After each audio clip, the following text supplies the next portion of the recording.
Welcome to The State of Us. Beyond mainstream cable news and party lines, with a millennial and a boomer, The State of Us pushes past the noise and uncovers all the issues that matter. Here's your host, Justin T. Weller. Amazon is in talks to buy a podcast maker whose potential valuation could exceed $300 million, marking the last major independent podcast creator. Barnes & Noble's new boss is trying to save the chain and traditional book selling by returning power to the local level. About 150 U.S. Cadillac dealers are set to exit the brand rather than sell electric cars. And what does that mean about the future of electric vehicles? There's a lot to talk about today, wide range of topics, and we're excited to share them with you. But of course, we could not begin this conversation without TrueChat senior historian and an educator of more than 30 years. Here is your friendly redneck liberal, Lance Jackson. Well, I think it's a very interesting set of topics that we have today.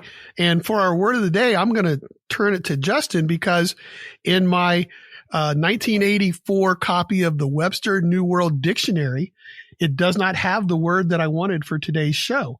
And that word is podcast. So, Justin, if you don't mind, P-O-D-C-A-S-T, what is the definition of the word podcast? Because I don't have one I can read. Well, a podcast is an episodic series of spoken word digital audio files that a user can download to a personal device for easy listening, according to there you go. Wikipedia. And, then we have also electric cars, which is also not in my dictionary. So it's amazing here that we have advanced so far as a society in my short lifetime. The one part we do have today is Barnes & Noble, a bookstore.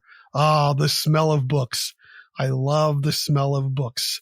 And so I'm there. I agree. So the odor, the aroma of books is just something that is beauty to my senses. But the other two episodes don't even exist in my dictionary. Yes. So here we go. Well, so podcast, if we want a little bit more reliable source from Oxford dictionaries, podcast is a noun and a verb. As a noun, it refers to a digital audio file made available through the internet for downloading to a computer or mobile device. Typically, it's available as a series, new installments of which can be received by subscribers automatically. That sounds like a paragraph, not a definition. Well, that's the noun definition. It's very specific as to what constitutes a podcast in terms of the noun. But as a verb, it means to make available as a podcast or make a digital audio file available. That's what you and I are doing right now. And that's part of why we thought this was interesting to talk about, because for most, well, I don't want to say most, but for many of the people listening to today's episode, thousands of you are tuning in, obviously, via syndicated radio, but we also have a large podcast audience. And the interesting thing here, right, Lance, is podcasts are really, in many ways, the evolution of traditional radio. They're not exactly a new audio format, but rather they are just the next stage of audio delivery, spoken word audio. And the really interesting thing is that actually some of the most successful podcasts out there followed the old time, early days radio show format of radio dramas. Yes. Right. So those are some of the podcasts that are doing the best, are those ones that actually have taken a page out of the 1920s, 1930s, 1940s playbook of what radio used to be. And that's so true. And I'm not old enough to have listened to those shows in real time, but I have spent some time listening to those old radio shows. Obviously, as a boomer, my purveyor of time has been spent in front of the wasteland known as television. But it is very interesting to note that many of the TV shows that I grew up with were takeoffs on the old radio shows, which is how I got interested in the old radio shows. So when we look at how things just get redone constantly, and young people say, because I said the same thing at my age, oh, this is new. And my grandpa would look at me and say, oh, no, it's not. This was done in 1925 by blah, blah, blah. And I'd go and look it up and, well, sure enough, there it is. So, if you hold off long enough, you can redo something and the new generation of people say, oh, this is new. We've never seen it before. And your old timers are like, yeah, this is the third time it's been redone. Okay. So, what's new is old again, or what's old is new again. It depends on who you are and what you grew up with. The biggest difference, obviously, with podcasting, and part of why these big companies like Amazon are very interested, is the on-demand nature of podcasts, right? Where if you want to listen to, for example, if you want to listen to The State of Us on AM or FM radio, depending on where you are in the United States, you must tune in at a specific time. If you are late, you may not rewind. If you are early, you have to wait, right? Those are the nature of traditional live, quote unquote, live, radio. Whereas as a podcast, you don't have to worry about when you're tuning in. You know that you're going to get new episodes of The State of Us every Tuesday and Thursday by 4 a.m. Eastern time. And hey, you don't got to tune in at 4 a.m. You can if you want to. That's awesome, but you don't need to. You can tune in, 2 or 3 days later. And actually, Lance, we know that a lot of listeners, that's what they do, right? They don't actually even listen on the day the program comes out. They listen a day or two later at their leisure at different times of the day. I think what this tells us, Lance, when a company like Amazon, right, is in talks with the last major independent podcast producer, that's Wondery, they're valued at over $300 million based on the talks. At the last funding round in June of 2019, which is the last time that they received, investment money, they were valued at about $100 million. So it just goes to show that I think these companies are taking notice, right? That they all believe this is the next big thing. And who are we talking about? Well, Amazon's not the only one. You've probably heard of Spotify. Well, they bought Gimlet Media, which is a maker of narrative podcast, in 2019 for more than $200 million. And the New York Times Company, which is one of the largest podcast producers in the world, in July of 2020 acquired Serial Productions, maker of the original hit podcast Serial, in a deal that was worth as much as $50 million. There's a lot of money being spent here. And here's the real kicker, is a lot of money being spent on an industry that really, all told, is not actually that big and robust, or at least not as big and robust as people might think that it is.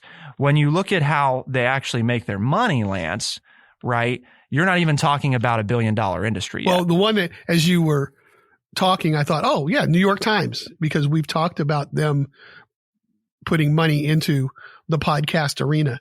And it's just very interesting for me, because this is something that when I started my career, I would talk to young people when I was teaching, there are things that you're going to go to school to be trained to do.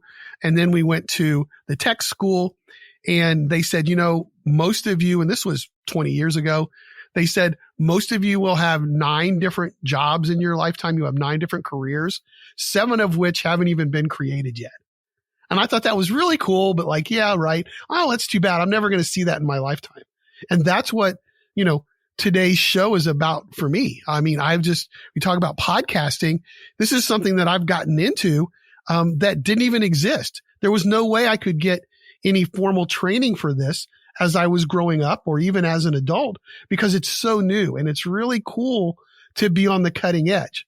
And it's also interesting that it follows other forms of communication that I've always been interested in. So it's like the evolution of that part. But to be here, as you point out, really in the early days of it is kind of interesting for this old guy, and it just shows that what that gentleman was telling my students 20 years ago is really true, that there will be opportunities available for you throughout your lifetime that you can't necessarily train for specifically because they don't even exist yet. I've been in podcasting now, Lance, for basically almost my entire adult life, since 2011, back when nobody knew what a podcast was. Not nobody, but I mean, I think it was like less than 10% of the U.S. adult population knew what a podcast was in 2011. And that's, of course, when I started, and we had to describe it to people as internet radio, because people at least had sort of a vague idea of what that might mean. Well, I mean, that's how you explained it to me back in 2011. When I was talking to you and you were in high school, and that's how you had to explain it to me, because I didn't know what it was. And when you said the internet, I'm like, oh, I know what that is. Oh, radio. Okay. Yeah, I got that. I think I can kind of figure out what it is. At its base level, in many ways, that's what it is. And in many ways, it's different than that because the delivery method allows for different forms. It also allows for democratization of podcasting. The entry barrier to get on the radio versus into podcasting, it's way easier to start a podcast than it is to start a radio show. And I'm not saying that from no experience either. I mean, Lance and I, this is a syndicated radio show, and the barrier to becoming a successful radio show versus becoming a successful podcast are like night and day. In terms of, it takes a big initial investment in radio and a lot of luck because there's just so few opportunities in radio. There's a very limited number of stations. And in podcasting, it is something where there are hundreds of thousands of podcasts available. Standing out is difficult because there's a lot of noise. I was going to say, to make money at it, I think they're very similar. But what's really cool is that you're into something neat. And that's, to me, the basis of this first article is that you have Amazon interested, following the New York Times who's interested. And so you're having some of the major moguls in the world economy interested in podcasting, which means it's probably here to stay and is going to grow exponentially in the next 15 or 20 years, or until the next new, whatever quoted, air quotes there, new wave is in communication. Because, when radio came around, nobody ever thought of television. Then when television will always be here. And now we have streaming, now we have podcasts. It will evolutionize again. I don't know if I'll be around for it, but podcasts aren't here to stay forever. There will be some evolution to it as well, but it's really cool to be in on the ground floor and seeing all of these major money players getting involved in it. U.S. ad revenue from podcasts rose an estimated 48% to $708.1 million last year, 2019, at the time this article was written. And according to the Interactive Advertising Bureau, it is projected to exceed $1 billion by 2021. That's that exponential growth that Lance is talking about. Yes, $1 billion is a lot of money to most of us, but when you divide it up amongst some 600,000 to 700,000 podcasts, it ain't very much money per podcast, certainly not livable per person that's in podcasting. So the thing that's exciting is the speed of growth. You have, as Lance pointed out, these podcasters. Wondery was the 6th most popular podcast publisher in the U.S. in September of 2020. And with more than 60 million downloads and streams of its shows, publishers ahead of Wondery included NPR, iHeartMedia, and the New York Times. Podcasting, at least for now, is here to stay and is growing quickly. And Lance and I are excited that you've taken time to be part of it with us. We've got more to talk about, though. What's the future of Barnes & Noble? They're trying a new approach. What if we decentralize management and hand some control back to local booksellers? Could that save the bookstore business? To find out, keep it here on The State of Us, and we'll be right back.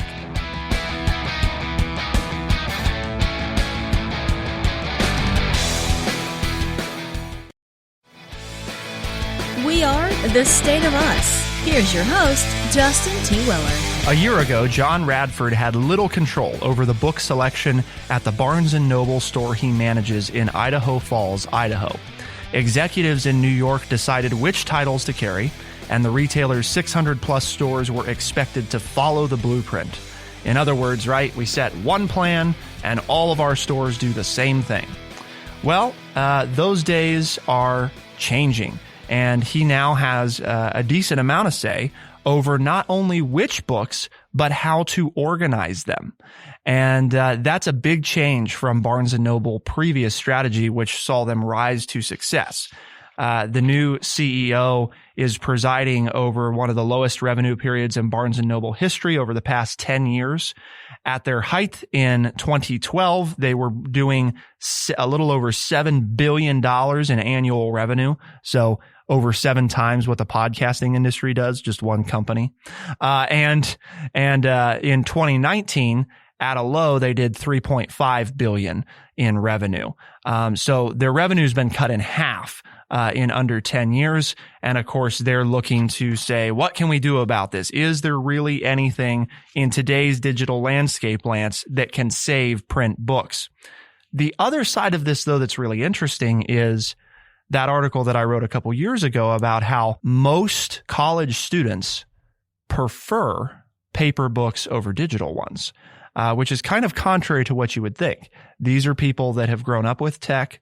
You would think that they would be all for embracing digital-only textbooks, and yet for some reason, they're not. So it tells us, I think, that there's an opening for this, right? We saw a resurgence in reading because of the pandemic.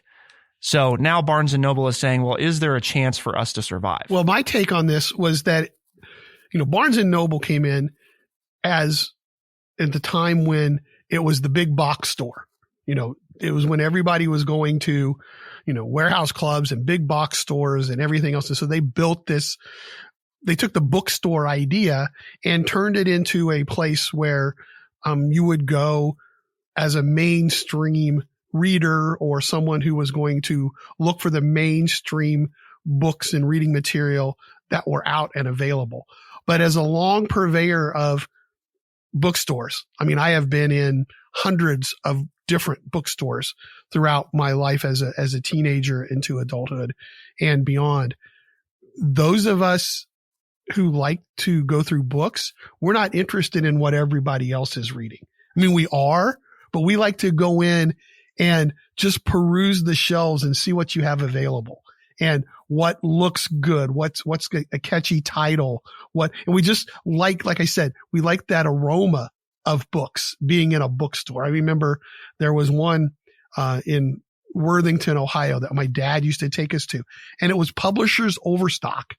And it was an old church building that they had just crammed as many bookshelves in as they could. And then they just had a semi in back that they would just go to New York City, pick up Overstock from Publishers, and then cram the shelves with these books in no particular order. And we would just go and spend hours with my dad, and we would just go through and pick up what we could and pay, pennies on the dollar for the title, and then come home and just read. And it was like, wow, there's so much good stuff out here. Then Barnes & Noble said, we're going to make some money off of this, and we're going to carry, we're going to make deals with the publishers and carry 2 or 3 authors, and there'll be, 100 copies of that book, and we'll just make money off of the gross sale of, the 10 most popular books in America, which will be the ones who drive out the popularity. And that's not what most people want. And so Barnes & Noble is realizing that there's more to selling books than just bringing a lot of people in to buy the 20 most popular titles. Well, I think when you look at the history of Barnes & Noble, one of the interesting things is that it worked for a while. But one of the reasons that it worked is because there wasn't a more convenient way to achieve what Barnes & Noble was doing. There's certainly something to be said for quick, cheap access to regular, plain old paper books, right? There's something to be said for that. And while Barnes & Noble had something, Amazon came along and said, we can make it easier, faster, and more convenient. And then the Barnes & Noble model sort of fell apart because they were no longer the cheapest, the fastest, or the most convenient. And if you have none of those things, it's really hard to make a case for that model then of where all of your stores are the same. And yeah, you can go in and hang out, like if what you're after is the bookstore feel. But at the end of the day, if the drive is the books themselves, you can't not be one of those 3 things, either the cheapest, the fastest, or the most convenient. And if you're none of those things, then you have to rethink what are you offering customers. And I think that's kind of what's happening here is they've brought in a veteran of independent bookstores that are successful in Europe, right? Even in 2021. And basically what he's saying is the appeal of bookstores, right, is not that you can get a book fast or cheap. Exactly. That's not why you come here. You come here to discover things that you would not otherwise find. You're not coming to an independent bookstore because somebody told you you want to go get this book, right? That's not why you're coming here. You're coming here to be told what that next book is, to find what that next book is, to find that diamond. And that's, I think, really speaks to, if there's a way to save Barnes & Noble, it seems to me, Lance, this is it. Because the experience side of things, that can sell, right? People will pay more for an experience because that's what they're paying for. It's not about the best priced book, right? It's about what am I getting by going here? And if you know that, if I know that Lance is the owner of the bookstore down the street, or he's the manager and he chooses what books are on the shelves, I might go even more just because I know the person that's choosing the books. And that's kind of what this model empowers, right? Well, you start the conversation with the owner, and then the owner knows what you like to read. And then when they get the long list of books that are available, they start to know their clientele and they bring those books in. And so you're more likely to find what you want. And I love the quote by the new owner of Barnes & Noble here. As you let the stores diverge, a quarter will be brilliant and a quarter will be absolutely terrible. A significant number of your stores will become worse, not better. We know this going in. Then you teach and encourage them, and in time, everybody becomes better. I love that philosophy, and I think it's a philosophy for success. But, to your point, that if I was running a bookstore and I had customers come in and they were looking for certain books, then I would go out and carry those. And then that's going to bring them in again. And then they might pick up 2 or 3 other things that they weren't thinking about picking up. So, it's just all about you as the local owner should know what sells in your area better than somebody in New York City making a decision for all the bookstores across America. So I do think that this is a way to create that niche in the market that those of us that still enjoy going to a bookstore would go more often. Because I know that's why I quit going to Barnes & Noble, because I was running into so many people that I didn't feel comfortable around in a bookstore. They were just there to pick up the latest bestseller for their friends for a birthday present. They weren't there to really enjoy the experience, as you call it. I think it's a great word, of just looking at books and just picking them up and thumbing through them and seeing that, finding that gold nugget, in the stream of what you want to read next and open up your world and your experiences. The CEO told the Wall Street Journal, and you can read the full article at thestateofus.org. You go there, we have it linked. He says, freedom to put the books wherever they like, display them however they like, arrange them however they like. And that gentleman that we mentioned, the manager of the Barnes & Noble in Idaho Falls, ended and concluded with, this feels so much better. His store increased profits in 2020 in the midst of a pandemic. So it's not to say that they've got it figured out, but it is to say there's a little hope for those longtime fans like Lance Jackson of Barnes & Noble that kind of got disinterested because of the way they were headed. But you know what, Justin? I'm also interested. I'm the old timer, but I'm enjoying listening to or reading the comments that our listeners are sending in with our. You read my mind. Yeah, and we haven't talked about that. So, if you're following along here and, once you get parked, if you're driving into work or to the soccer game or wherever you're headed, once you park and you want to connect with us, remember, you can email us at podcast@thestateofus.org. Oh, you got the email and everything. And let us know. Yeah. Oh my goodness. So, I'm enjoying reading those emails, and we really appreciate them. And hopefully here soon we'll be able to start getting back to you. And those of you who have already sent those in, that is my hope, is that in the next week or so that we will be answering your email. So we appreciate that, and continue to send your thoughts and your remarks in to us at podcast@thestateofus.org. We really do read them all. And 2 that we'd like to highlight that came in recently, I think that stood out to Lance and I. David Smith commented on our article about Google and Facebook rigging the system. He had this is the thing that's always so exciting when Lance and I see comments like this, very thorough, right? Clearly listened to the entire program, because the insight, just wouldn't exist if you hadn't listened to the conversation. Same thing, with Brian, I believe it's Utterback. He commented on our show about big tech canceling Trump, and he actually had some great points about Section 230 of the Communications Decency Act, and important things to keep in mind. Like Lance mentioned, we try to read all of these, and we are really committed to getting back to everybody. We may not get back to you as fast as we'd like, but we appreciate you sending it in. So please do connect with us. Send an email to podcast@thestateofus.org. We've got more to talk about, though, today. There might be some bright light at the end of the tunnel for Barnes and Noble, but as we've covered the rise of electric vehicles and their potential future, it wouldn't be complete if we didn't talk about a potential setback. More than 150 U.S. Cadillac dealers are set to exit the Cadillac brand rather than sell electric cars. Why is that?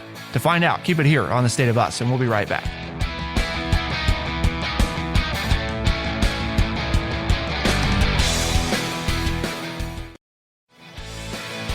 We are The State of Us. Here's your host, Justin T. Weller.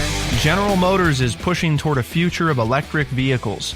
They said recently in 2020 that they believe electric vehicles are the future and that they're preparing to invest around $25 billion over the next 5 years in an electric future. Probably the strongest tone of any traditional automaker so far. And I think a big signal, obviously America's largest car manufacturer, that they're going this route. However, the future doesn't come without a cost, right, Lance? And not just monetary, but about 17%, almost 1 in 5 Cadillac dealers are leaving the Cadillac brand as a result of what GM has sent, which is notice that they will all have to spend about $200,000 on dealership upgrades. This comes not only at the potential of charging stations at dealerships, which has been an area of interest, but mainly the servicing capabilities of dealerships have to be modified to handle electric vehicles. Cadillac obviously being the premium brand of General Motors. This is kind of it's kind of surprising. General Motors basically said, we'll give you an option. We will either buy you out of the brand, or you need to make these upgrades if you're going to continue to sell our vehicles, because Cadillac is moving in an electric direction, and we obviously expect you to be able to service this vehicle. And I think the interesting thing here, and the buyouts obviously range from about $300,000 to more than $1 million based on the size of the dealership and the traffic and the amount of cars they sold. But as you point out, 1 in 5 decided not to join this. But more interestingly to me, 4 out of 5 decided to join. 83% Yes. of the dealership said, you know what, we're going to invest that $200,000 because we think we're going to see a big return on our money. And, there was this dealer, Mr. Burns, who owns a dealership in his community of Rock Hill, South Carolina, which is kind of a suburb of Charlotte, North Carolina. And he said he thinks the investment's not going to be as much as $200,000, and he doesn't know how long it'll take him to recoup. But he says, it looks to me like this electric vehicle market might be fixing to take off. So I decided to hang on with Cadillac. And I think that's what's interesting, is that during this time of economic downturn, this, can be a sizable sum for some dealerships, especially your smaller dealerships. But most of them are saying, you know what, this is a small investment into the future, because I think this is probably going to happen, whether I want it to or not, whether I think it's a good idea or not. And I think that's kind of a theme for today, is that these changes are going to come. They're going to take place. And you can stand up and be mad and say, well, I don't want it and whatever. But you know what? you can't really stand in the way of progress. As you were speaking, Lance, our producer was just nodding his head ferociously. So even though his mouth is stuffed because, he's busy. Oh, he's busy with things other than my the show. bit of honey that I left in the studio that I can't get to these days because I'm doing everything remote. Yes. Yeah. What was I saying that he was shaking his head either good or bad about? That change is inevitable in the car industry, and that I think they should prepare for it because, I also feel like it's just going to happen regardless if you want it to or not. I don't feel like they have much of a choice. And I would agree. I asked my 2 millennial daughters before Christmas. I asked them, I said, this electric car thing, I'm reading a lot about it. What do you think? And they go, well, that's my idea. The next time I buy a car I'm going to look to buy an electric car. Well, I think one of the important notes, right, is, and this is where you have to look at it from the dealership's perspective. I don't think it's not that a lot of them don't want to invest in the future. Part of what they're recoiling from is a large part of their business is based around maintenance. And when you're talking about electric vehicles, one of the big benefits to consumers is a lack of maintenance. The only regular maintenance that most vehicles require, like for example, my electric car, the only regular maintenance is tire rotation. Well, yeah, I guess, I know a lot. Okay. Just in fairness, I know there's a lot of people who will pay to have that done. I got it. But that is not something that you must pay to have done. You can do that for not that much money. Okay. If you really want to. Can I probably do it. Come in here. Here's my old man grandpa story on tire rotation. Okay. Yes. You can have your tire. No. This was a wiser person than me, my grandpa, who pointed out that you can pay to rotate your tires and that will, extend the life of your tires.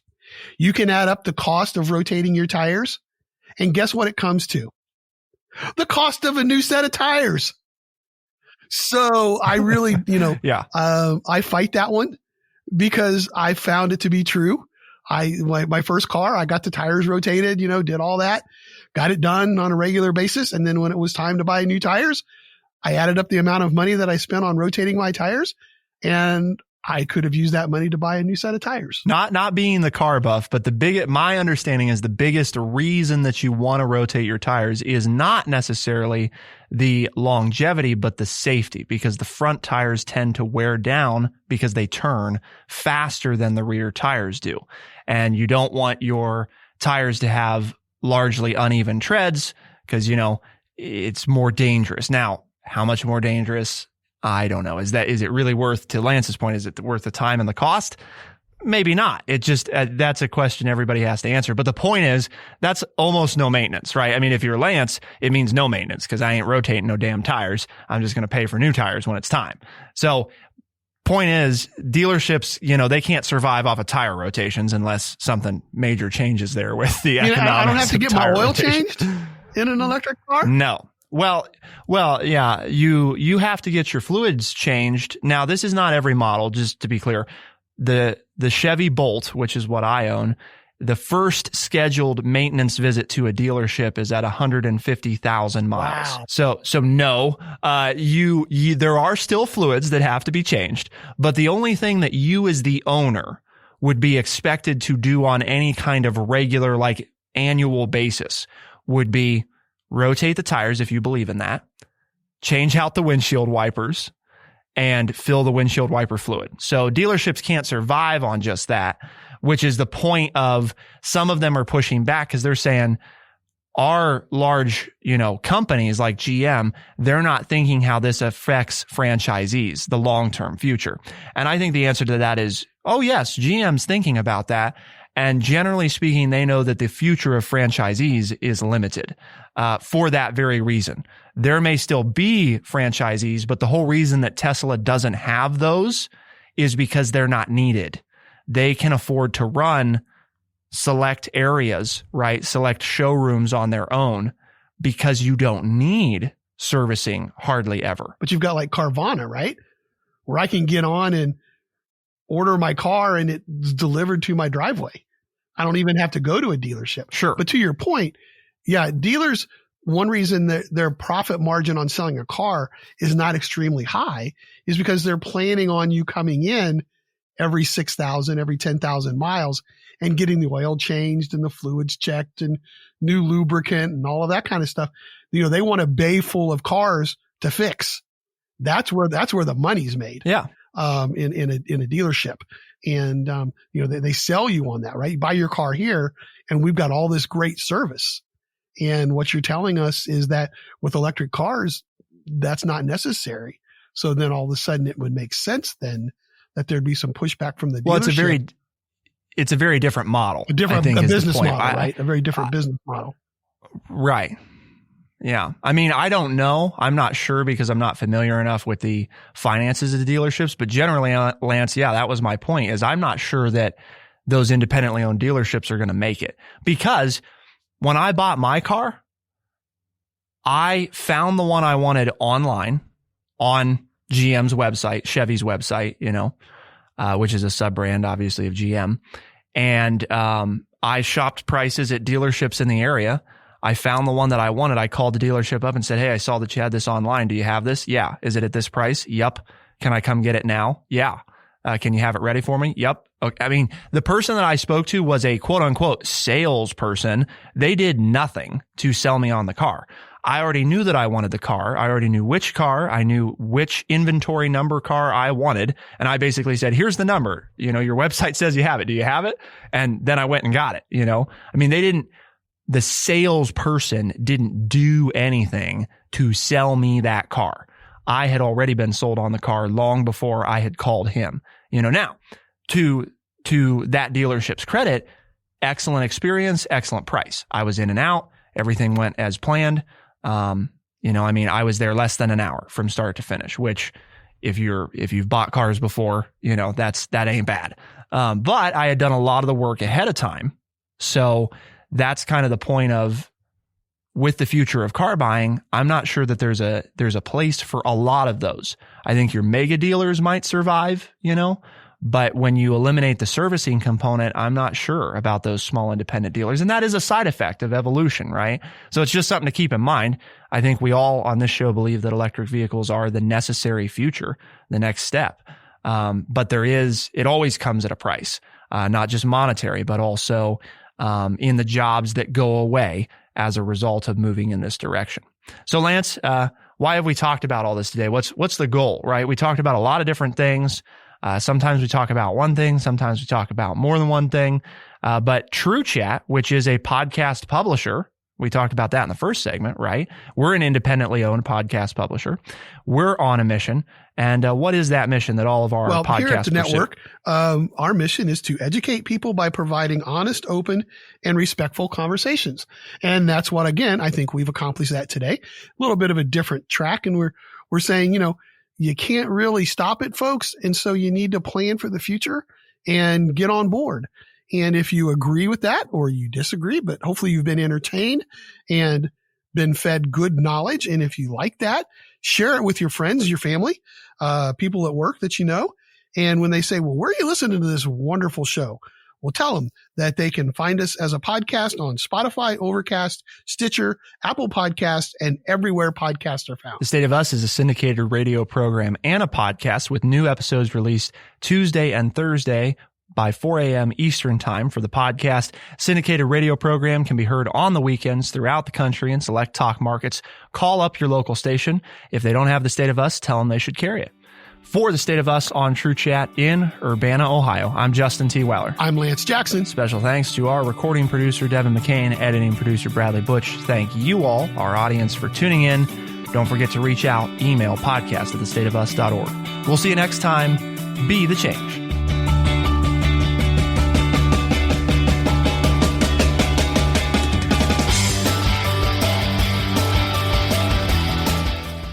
Be sure to check out our website, thestateofus.org, for books, articles, and all the ways to tune in. thestateofus.org.